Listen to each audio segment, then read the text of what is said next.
Hi there, this is Aaron. Today is Saturday the 21st of September and it's day 21 on the allotment. It's been a couple of weeks actually since I've been down here. We've had visitors last weekend and the weekend before. So let's turn the camera around and see where we've got to and what we're going to get up to. Over here on the raspberry, or possibly blackberry, but I'm fairly certain they are raspberry now, plant, we've got a bee that's pollinating, which is really nice. I don't know if you can see him there. There he goes, off on his way. But they look actually as if we might have some raspberries coming through, so quite pleased about that. I've still got to sort of stake these up, so I'll be erecting some form of scaffold so that they don't flop over. Yeah, very pleased with how they've done. Round here, my tomato plants that are probably not going to produce any tomatoes, but do look very pretty all the same, are all looking very, very healthy. Have bushed out. It's incredible how much they have bushed out. It's just a shame that we're going to run out of time and not get any tomatoes off of those. Over here, with my potatoes, I think my potatoes are well and truly finished growing now. So I'm going to cut those down and dig those up, and we'll have another haul of what I hope will be absolutely massive potatoes. Tomatoes. Now, there were actually 4 of these on there. I don't know if you can see that. Yes, you can. That would ripen, but the birds have actually had 1.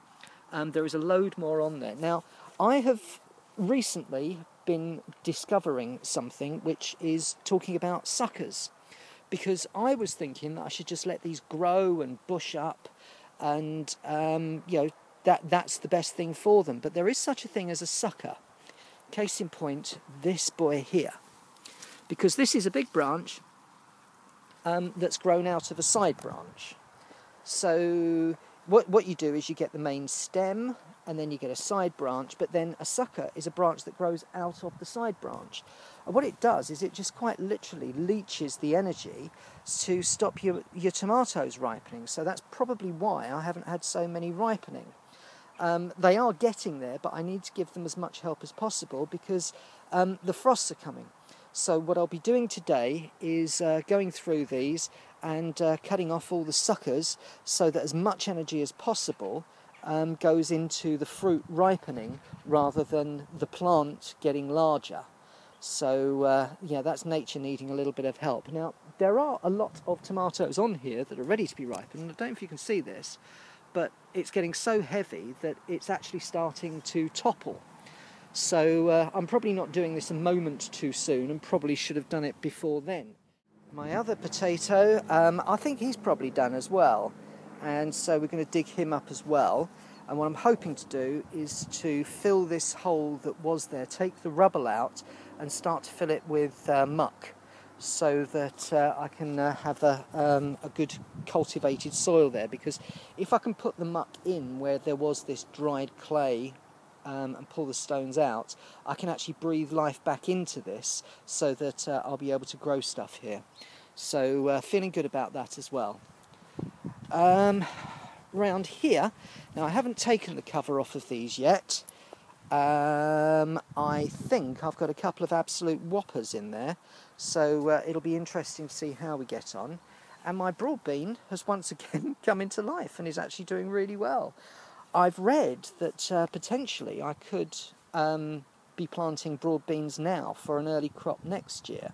So one of the things we're looking at is to try and find a hardy variety and maybe plant that here, because next year, because my potatoes have been in here this year, the ground will be really cultivated nicely and it will be ready for my beans next year. So potentially I could put a row of broad beans in there to grow for next year. So just looking around, I've got a lot of clearing to do. Now that there isn't so much growing and weeding that needs to be done, and so much attention there, I can turn my attention more fully to actually getting the rest of this plot clear, ready for next year to plant things in, because that's really starting to annoy me now that I haven't done that yet. So that's where we are, that's where we've got to. It's interesting, all over YouTube I can see other people are saying, right, this is my final video for the year, and winter is coming. It sounds a little bit like an episode of Game of Thrones. Winter is coming. I'm going to carry on working through the winter on this, because I've got a lot to do to get it cleared. Everybody else has already got their plot working, and probably doesn't need to put as much work in as I do. In order to be caught up for next year. So I'm going to carry on, and anything I do I'll film, so you'll be able to see how we're getting on. I do have plans, so I've got lots to be getting on with. Let's see how we get on, and I'll talk to you at the end. Bye. Well, I've been working away. I've been pruning back the tomatoes, and now that I'm doing it and now I understand it, it's really, really simple. I did look on one of Claire's videos. I think it's video number 44 or 43, 45, somewhere around there, where she talks about tomatoes. And the way that what happens is that the tomato grows up, and then you get a side shoot, but then you get another shoot, which is a sucker. And what you have to do is to chop those off. Now, I hadn't been doing that. I didn't really understand it when I saw the video, but now I've actually sat down and looked at the plant and saw it growing, and I can see it. Sort of the stems here. Hang on, let's just, the stems here. Here's the side shoot, and then there is another one, and it is that third one that you grab, because all that happens is that it sucks energy out of the plant. So I've been doing that, and I've also been digging up the remainder of the Maris Bard, and well, let's take a look. This is from 3 plants.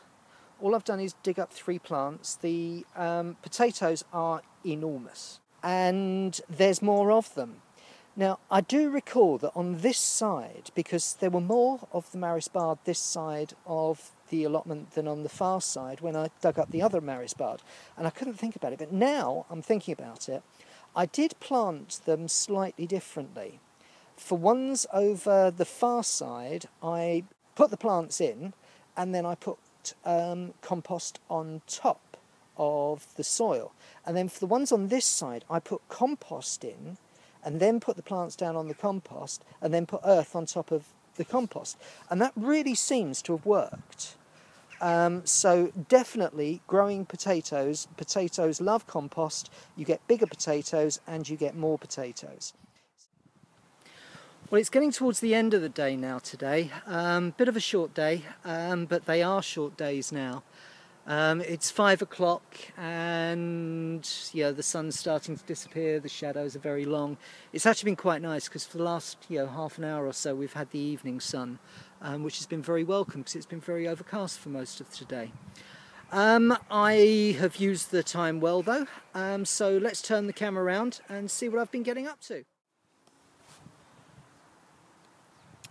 I've finally managed to get some stakes in the ground and to support what I'm pretty sure are my raspberries. The bees have been in and out of my raspberries all day. That's been really nice. So I'm hoping that it's a late variety. I'm hoping that the bees are going to do their work, and that in a couple of weeks' time I'll actually have some raspberries. You go to it, boys. You have my blessing. They're still there now. I don't know if you can see them. But they're in there pollinating away. And that is absolutely brilliant as far as I'm concerned. I've watered my tomatoes here. As I say, I don't think I'm going to get anything from them.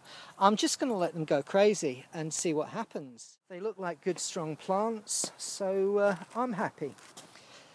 My cabbages, lettuces, whatever they are, I think they're cabbages, they are still getting eaten.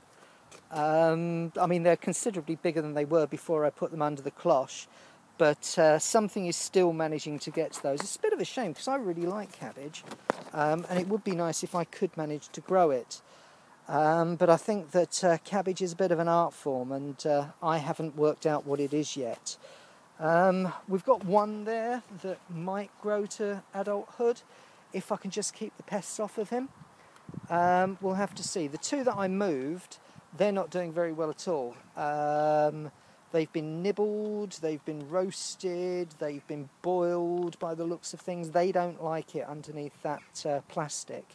So next year I think what it is, I've got to be under netting rather than plastic, so I think it's got too hot for them. My broad bean. Now, I might be imagining it, but I think my broad bean has grown and puffed up a bit. Been down the gym since the last time we were here. People are saying that you can plant broad beans in winter. I'm wondering if this one might see through winter. I have no idea. We'll have to take a look. I need to read up on broad beans. I thought, you basically grow them the same as runner beans, and it's just a different type of bean, but I may be completely wrong with that. Around here, what I've been doing is thinning out the tomatoes, both in terms of the leaves and also the suckers that I was talking about earlier, and trying to let as much sun hit as many tomatoes as possible, so really start to expose them to the sunlight, because it's that will make them go red. I've got a couple that are going red here, and I'm going to pick those in a second and take them home with me. But the majority of them are very, very, very green. Now, this evening's sun, which you can see in all its glory coming through now, is very, very welcome, because that is what is going to make them go red. And I hope that I can get as many as possible before the frosts come and it all goes wrong. So, I mean, look up here. All those lovely, lovely tomatoes on the vines. We'll have to see. We'll have to see.